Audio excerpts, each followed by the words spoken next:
أعوذ بالله من الشيطان الرجيم. بسم الله الرحمن الرحيم.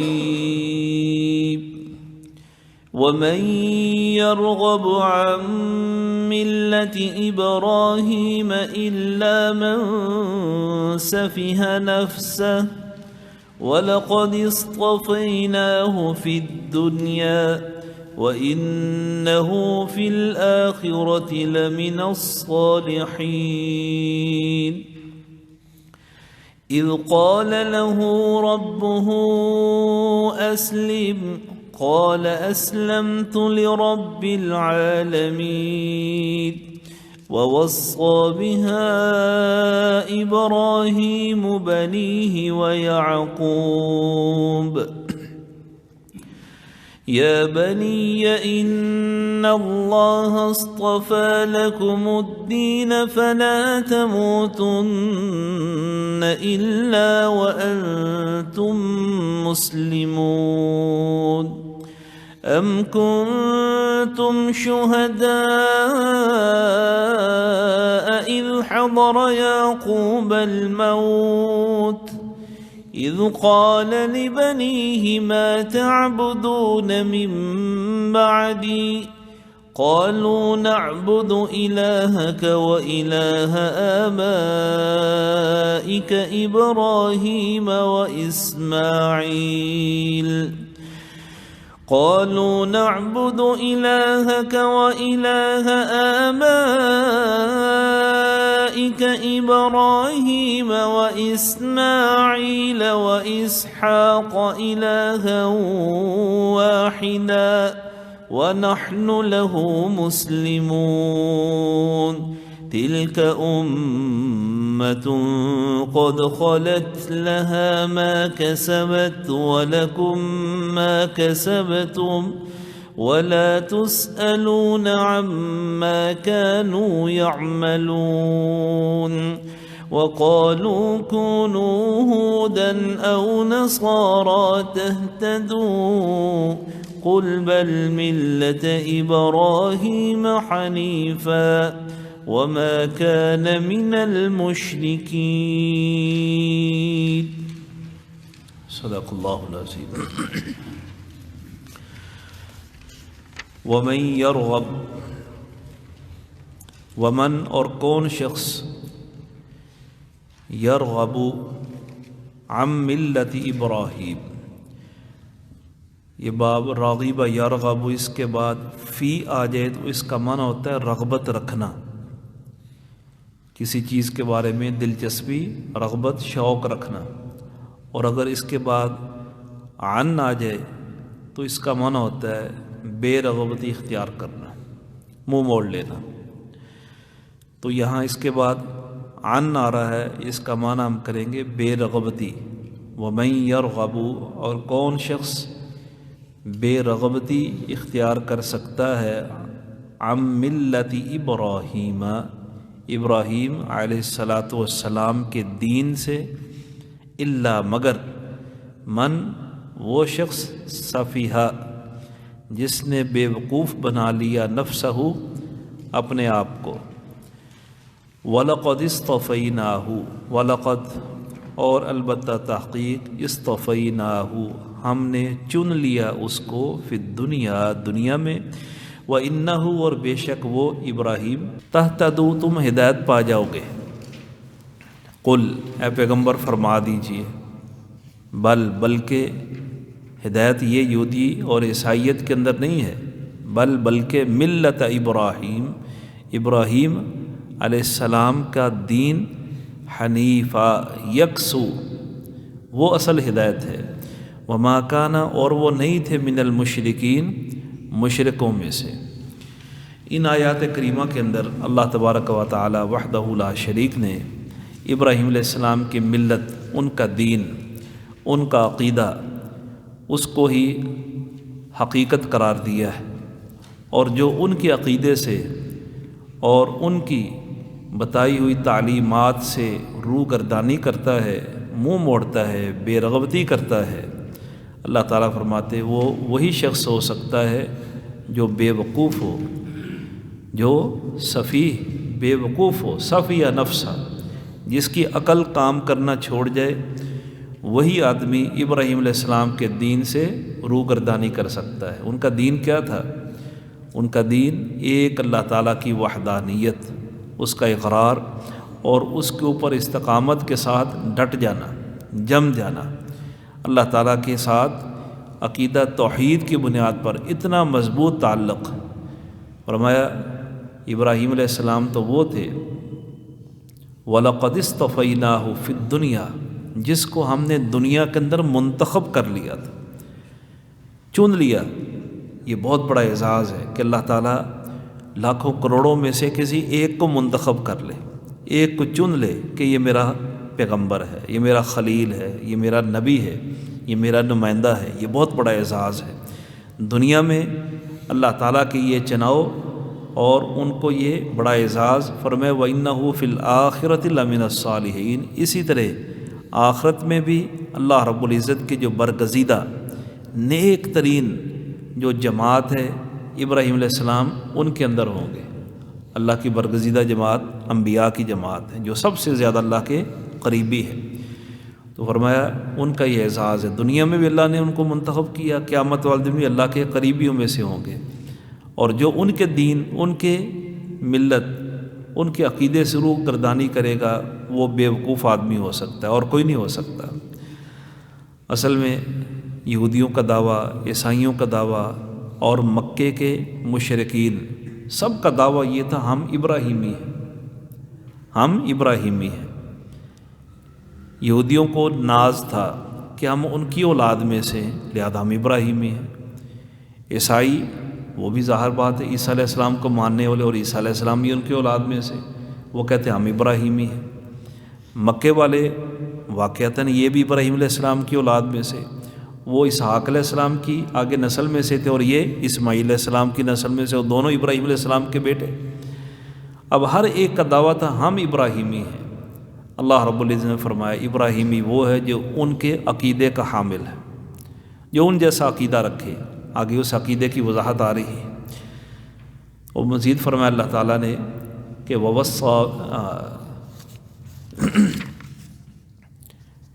اذ قال له ربه اسلم، ابراہیم کون تھے؟ اللہ تعالیٰ نے ان کا کتنا خوبصورت اس چھوٹی سی آیت کے اندر تعارف کروایا ہے۔ اذ قال له ربه اسلم، ابراہیم علیہ السلام کو اللہ تعالیٰ نے فرمایا ابراہیم اسلم، امر کا صیغہ حکم ہے، فرما بردار ہو جا۔ جو پیغمبر کو اللہ کا حکم ہوتا ہے اس کے اندر بڑی سختی ہوتی ہے، پیغمبر اس حکم کا بھی تابع ہوتا ہے، اس سے روگردانی نہیں کر سکتا، اور نہ ہی اس کی فطرت کے اندر، جبلت کے اندر یہ بات شامل ہے اللہ کے کسی حکم کی وہ روگردانی کرے۔ نبی اکرم صلی اللہ علیہ وسلم کو بھی اللہ کا ایک حکم آیا سورہ ہود کے اندر، فاستقم کما امرت، اے پیارے حبیب جس طرح آپ کو حکم دیا گیا ہے اس کے مطابق عین آپ ڈٹ جائیں، سیدھے ہو جائیں، فاستقم۔ اور اس آیت کے بارے میں اللہ کے رسول صلی اللہ علیہ وسلم فرمایا کرتے تھے اس آیت نے مجھے بوڑھا کر دیا، اس آیت نے مجھے بوڑھا کر دیا، اتنا سخت اللہ کا حکم۔ تو پیغمبر اس کی زندگی مکمل اللہ کی فرما برداری والی ہوتی ہے۔ تو اس میں ابراہیم علیہ السلام کو جب یہ حکم آیا اسلم، ابراہیم فرما بردار ہو جا، تو کیا جواب دیا؟ اسلمت لرب العالمین، جہانوں کے پروردگار کے لیے میں اپنے آپ کو فرما بردار کرتا ہوں، اور پھر عملاً کر کے دکھایا، صرف زبانی دعویٰ نہیں۔ فرما برداری، اسلام فرما برداری کا نام ہے، مسلمان مسلم فرما بردار کو کہتے ہیں۔ عربی لغت میں مسلم کا معنی یہ ہے جو حد سے زیادہ فرما بردار ہو، اس لیے اس اونٹ کو بھی مسلم کہا جاتا ہے جس اونٹ کے ناک میں نکیل ڈال دی جائے۔ اب اونٹ جو ہوتا ہے اتنا بڑا جانور، ایک بڑا جسا رکھنے والا طاقتور جانور، جب اس کے ناک میں نکیل ڈال دی جاتی ہے پھر اس کی طاقت ختم ہو جاتی ہے۔ اس کی طاقت نکیل کی رسی کے اندر ہے، اس کو بچہ پکڑ لے، عورت پکڑ لے، کمزور، طاقتور، بڑا، سیانہ، چھوٹا، جو بھی اس کو پکڑے گا، اونٹ کا کام ہے اپنی لمبی گردن اس کے پیچھے جھکا لے اور اس کے پیچھے پیچھے چلے۔ یہ ہے فرما برداری۔ اسلام اس چیز کا نام ہے۔ مسلمان جس کے ناک کے اندر اللہ اور اس کے رسول صلی اللہ علیہ وسلم کی حکم کی نکیل ڈال دی گئی، اب اس کی مرضیاں ختم، منمانیاں ختم، اپنی خواہشات نہیں، اب اللہ کی فرما برداری۔ ہم تو اس معیار پہ پورا نہیں اتر سکتے، وہ معیار اتنا اونچا ہے، اور اللہ کے پیغمبر اس معیار پر انہوں نے پورا اتر کے دکھایا، واقعی اللہ کے فرما بردار۔ اب اس سے بڑھ کر فرما برداری کیا ہو سکتی؟ ابراہیم علیہ السلام نے ماں باپ کو چھوڑا اللہ کو خوش کرنے کے لیے، بیٹا ذبح کیا اللہ کو خوش کرنے کے لیے، جوان بیوی کو اور اس کے شیر خوار بچے کو ویران جگہ میں چھوڑا اللہ کو خوش کرنے کے لیے۔ کتنی قربانیاں ہیں۔ یہی 3 رشتے ہوتے ہیں، والدین ہیں، نیچے اولاد ہے اور بیوی ہے، تینوں کو انہوں نے قربان کر کے دکھایا۔ یہ ہے فرما برداری، کوئی ہیلا، کوئی عذر، کوئی اعتراض قطعاً نہیں، اسلمت لرب العالمین۔ اور پھر اسی چیز کی ابراہیم علیہ السلام نے اللہ فرماتے ہیں، اور ان کے پوتے یعقوب علیہ السلام نے اپنی اپنی اولادوں کو نصیحت کی، وصیت کر کے گئے۔ وَوَصَّىٰ بِهَا إِبْرَاهِيمُ بَنِيهِ وَيَعْقُوبُ۔ وصیت کیا ہوتی ہے؟ ہر باپ کی ایک وصیت ہوتی ہے اولاد کے نام پر، وہ دل کے اندر جذبات رکھتا ہے، نصیحت کر کے جاتا ہے، میرے بعد یہ کام کرنا، وہ کرنا، یہ کرنا، میری زندگی کے بعد تم نے میری ان باتوں پر عمل کرنا ہے۔ اللہ کے نبی، ان کی زندگی بھی اعلیٰ، ان کی سوچ بھی اعلیٰ ہوتی ہے، ان کو اپنے جانے کے بعد یہی سوچ ہوتی ہے ہماری اولاد ہمارے نقش قدم پر چلے، دین، اللہ تعالیٰ کی فرما برداری اور یہ اطاعت، اس کو ہی انہوں نے فوقیت دی اور اس کی تاکید کر کے گئے۔ فرمایا اپنی اپنی اولاد کو کیا کہا کہ تم نے وَوَصَّىٰ بِهَا إِبْرَاهِيمُ بَنِيهِ وَيَعْقُوبُ یا بنی، اے بیٹو، ان اللہ اصطفیٰ لکم الدین، اللہ تعالیٰ نے تمہارے لیے دین منتخب کر دیا ہے، دین تمہارے لیے چن لیا ہے، اب تمہارا کام ہے اس دین کے اوپر مکمل کاربند ہو جاؤ۔ فَلَا تَمُوتُنَّ إِلَّا وَأَنْتُمْ مُسْلِمُونَ، اور آخر دم تک تم نے دین کے اوپر عمل کر کے دکھانا ہے، فرما برداری کا اظہار کرنا ہے۔ اور یہ بڑی ہی خوش نصیبی کی بات ہے اگر کسی کو آخر دم تک فرما برداری والی زندگی ملے اور فرما برداری کے اوپر اس کو موت آ جائے۔ اللہ کے رسول صلی اللہ علیہ وسلم کا کیا فرمان ہے کہ انسان کی زندگی کے جو خاتمے کا دار و مدار اس کے عمل کے اوپر ہے۔ اگر اچھے عقیدے پر، اچھے عمل پر، اچھی نیت کے اوپر اس کو موت آ گئی تو وہ انسان کامیاب ہے۔ اس لیے ایک حدیث کے اندر آتا ہے، اللہ کے رسول صلی اللہ علیہ وسلم نے فرمایا کہ ایک آدمی اچھے اعمال کرتا ہے، اچھے اعمال کرتا ہے، کرتا کرتا جنت سے ایک ہاتھ پیچھے رہ جاتا ہے، جنت کے قریب پہنچ جاتا ہے، پھر کوئی ایسا عمل کر بیٹھتا ہے، عقیدہ خراب کر لیتا ہے، شیطان اس کو اپنے جھانسے میں لے آتا ہے، ایسا عمل کرتا ہے کبھی عمل کہ اس عمل کے اوپر اس کو موت آ جاتی ہے، جنت سے دور ہو جاتا ہے، جہنم کی جانب چلا جاتا ہے۔ اور بسا اوقات انسان اتنے گناہ کرتا ہے، کرتا کرتا گناہ وہ جہنم کے ایک ہاتھ قریب آ جاتا ہے، بالکل کنارے پہ، پھر اس کو اچانک توبہ کی توفیق ہوتی ہے، اللہ سے معافی مانگتا ہے اور شیطان کی ساری محنت کے اوپر پانی پھر جاتا ہے اور اللہ تعالیٰ اس کو پھر معاف کر دیتے ہیں، جو جہنم میں گرنے والا تھا آزاد ہو کر وہ جنت کی طرف چلا جاتا ہے۔ خاتمہ جو ہے اس کے اوپر دیکھا جاتا ہے انحصار ہے انسان کا، اس لیے انسان کو ہمیشہ اپنا عقیدہ درست رکھنا چاہیے، کوشش کرنی چاہیے وہ ہمیشہ نیک عمل کرے، اور نیک عمل کرنے کا حسن خاتمہ کا ایک آسان طریقہ ہے جس کو ہم مسلمان بھلائے بیٹھے ہیں۔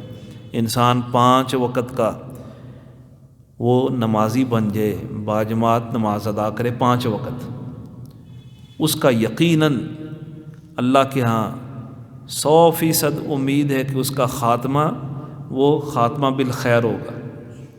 نماز ہی عام ترین فرض ہے نا، حج زندگی میں 1 مرتبہ ہے، روزے سال بعد آتے ہیں، زکوٰۃ جس کو استطاعت ہے، نماز رہ گی 5 وقت دن اور رات میں فرض ہے۔ فجر پڑھتا ہے، ظہر کی نیت کر کے نکلتا ہے میں نے اگلی نماز پھر پڑھنی ہے، ظہر پڑھتا ہے عصر کی نیت کرتا ہے، عصر پڑھتا ہے مغرب کی، مغرب پڑھتا ہے عشاء کی، پانچوں نمازیں پڑھتا ہے، اگلی نماز کی نیت کر لیتا ہے، اس حالت میں اس کو موت آئے گی تو فرما برداری والی موت. یہ ہے فرما برداری والی. جو نماز نہیں پڑھتا یقین مانے وہ فرما برداری والی موت نہیں، وہ جہالت والی موت مرتا ہے. نماز فرض ہے، ایک نماز رہ جائے تو انسان کی نیکیاں غارت ہو جاتی. تو جو آدمی 5 وقت ترتیب کے ساتھ یقین خلوص کے ساتھ عبادت کرتا ہے، نماز پڑھتا ہے، اس کا پھر یقیناً خاتمہ بالخیر ہوتا ہے. اور یہی نماز ہے، یہی وضو ہے جس کے بارے میں اللہ کے رسول صلی اللہ علیہ وسلم نے فرمایا یہ گناہوں کو مٹاتے ہیں.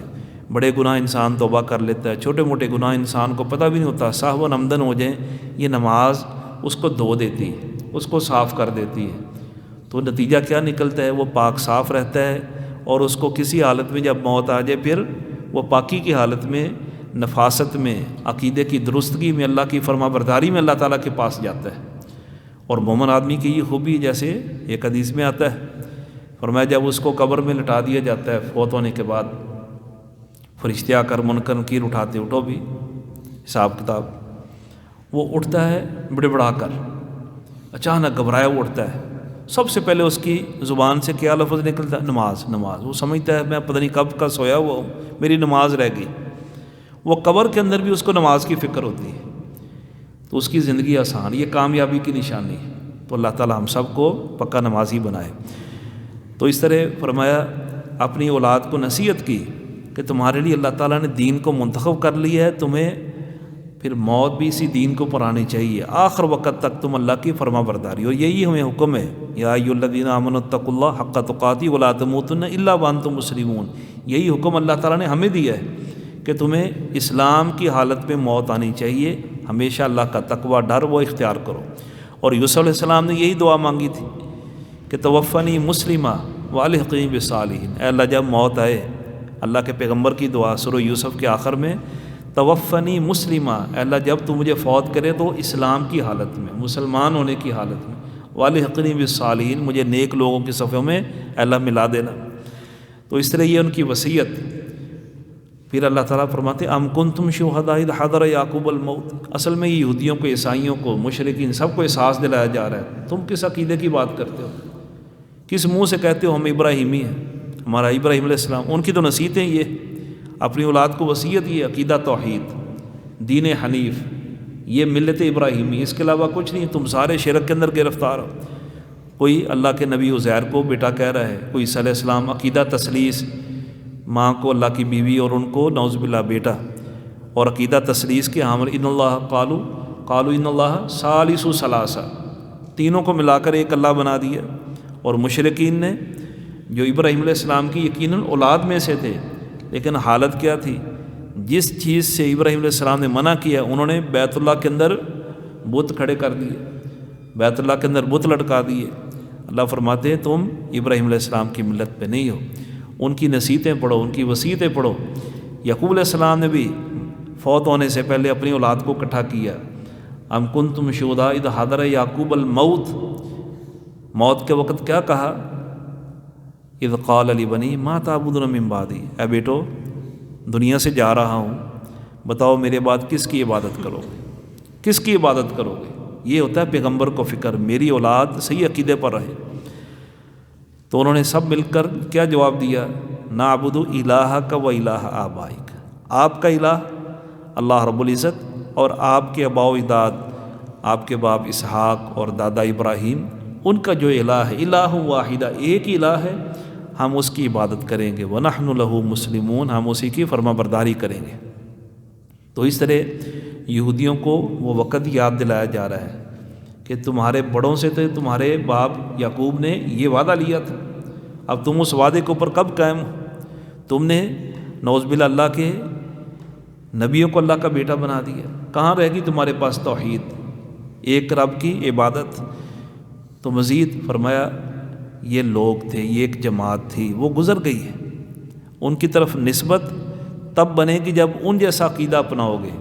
انہوں نے جو اعمال کی وہ ان کے ساتھ ہی وہ اپنے اعمال لے کر چلے گئے. تلک امۃ قد خلت لہا ما کسبت ولکم ما کسبتم، تم نے اپنے اعمال کا جواب دہ ہونا ہے. تمہارا عقیدہ کیسا ہے اللہ نے تمہیں پوچھنا ہے. ولا تسألون عما كانوا يعملون، وہ کیا عمل کرتے تھے تم سے نہیں پوچھا جائے گا، تم سے پوچھا جائے گا کہ تم عمل کیا کرتے رہے، تمہارا عقیدہ کیسا ہے۔ اور مزید ان کا یہ دعویٰ قالوا كونوا هودا او نصارى تهتدوا، یہودی کہتے یہودی ہو جاؤ ہدایت پالو گے، عیسائیوں نے کہا عیسائی ہو جاؤ ہدایت پالو گے۔ اللہ تعالیٰ نے سب کی نفی فرما دی، فرمایا نہیں، ہدایت کیا ہے؟ بل ملت ابراہیم حنیفہ، ابراہیم علیہ السلام کا دین وہی دین حنیف ہے۔ حنیف کس کو کہتے ہیں؟ ہر ایک سے کنارہ کش ہو کر، ہر ایک سے کٹ آف ہو کر، ہر ایک سے تعلق توڑ کر ایک اللہ تعالیٰ کے ساتھ اپنا تعلق جوڑنے والا، اور اس کی ذات و صفات کے اندر، اس کے معاملات کے اندر کسی کو حصے دار شریک نہ بنانے والا، وہ حنیف ہے۔ اور اس کے حقیقی عملی جو تصویر نظر آتی ہے وہ ابراہیم علیہ السلام ہے۔ وہ دین اپناؤ گے تو تم ہدایت یافتہ ہو، ورنہ تم سب گمراہ ہو۔ اور ساتھ ہی مشرکین مکہ کی بھی نفی کر دی، وما کان من المشرکین، تم تو سارے مشرک ہو، بتوں کو پوجتے ہو، ان کا مشرکوں کے ساتھ بھی کوئی تعلق نہیں تھا۔ تو اس طرح ابراہیم علیہ السلام کا زندگی کا خوبصورت کردار، ان کی زندگی کا اللہ تعالیٰ یہ تزکیہ، یہ تصدیق نامہ، سرٹیفکیٹ ہمارے سامنے رکھ رہے ہیں کہ وہ صاف ستھری زندگی گزارنے والے، بہتر عقیدہ رکھنے والے تھے۔ ان جیسے بنو گے تو اللہ تعالیٰ کے ہاں تم کامیاب ہو، وگرنہ تم گمراہ ہو۔ اللہ تعالیٰ سمجھ کر عمل کی توفیق عطا فرمائے۔ آخر دعوانا الحمدللہ رب العالمین۔